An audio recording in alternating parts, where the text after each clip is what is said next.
మావోయిస్టులు కొత్త ఎత్తులు వేస్తున్నారు. అడవుల్లో ఏకంగా బంకర్లే ఏర్పాటు చేసుకుంటున్నారు. అత్యాధునిక ఆ బంకర్లోనే తయారు చేస్తున్నారు. సుక్మా, బీజాపూర్ జిల్లాల సరిహద్దుల్లోని తుమ్మిరెల్లి అటవీ ప్రాంతంలో కూంబింగ్ చేపట్టిన భద్రతా బలగాలకు మావోలు ఏర్పాటు చేసిన బంకర్ కంటపడింది. మునిపెన్నడూ లేని విధంగా మావోయిస్టులు భారీ ఎత్తున ఆయుధాలు తయారీ కోసం యంత్రాలు వాడుతుండడం సంచలనంగా మారింది. ఛత్తీస్గఢ్లోని బీజాపూర్ జిల్లా ఊసూరు పోలీస్ స్టేషన్ పరిధిలోని పూజారి కాంకేరు, మారేడుబాక అటవీ ప్రాంతంలో నక్సల్స్ ఏరివేతే లక్ష్యంగా కూంబింగ్ చేపట్టారు భద్రతా దళాలు. ఆపరేషన్లో పాల్గొన్న సైనికులు నక్సల్స్ కోసం అడవులను జల్లెడ పడుతున్న సమయంలో తాలిపేరు నదీ తీర ప్రాంతంలోని దట్టమైన అటవీ ప్రాంతంలో కొన్ని చోట్ల గోతులు కనిపించడంతో తనిఖీలు నిర్వహించగా మావోలు ఏర్పాటు చేసుకున్న బంకర్ బయటపడింది.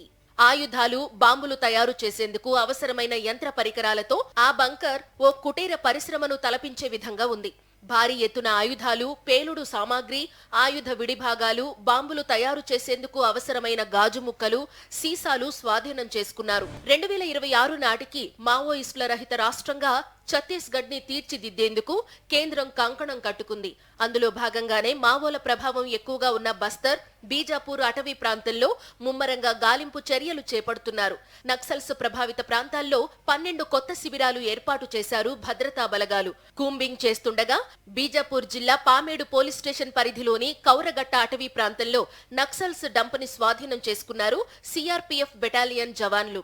రాకెట్ లాంచర్ల విడిభాగాలు, 200కు పైగా ఆధునిక రాకెట్ లాంచర్ల తయారీకి ఉపయోగించే డంప్ని పట్టుకున్నారు. సిఆర్పీఎఫ్ బెటాలియన్ జవాన్లు, భద్రతా దళాలు, స్థానిక పోలీసుల ముమ్మర గాలింపులతో నక్సల్స్ కు దెబ్బ మీద దెబ్బ తగులుతోంది.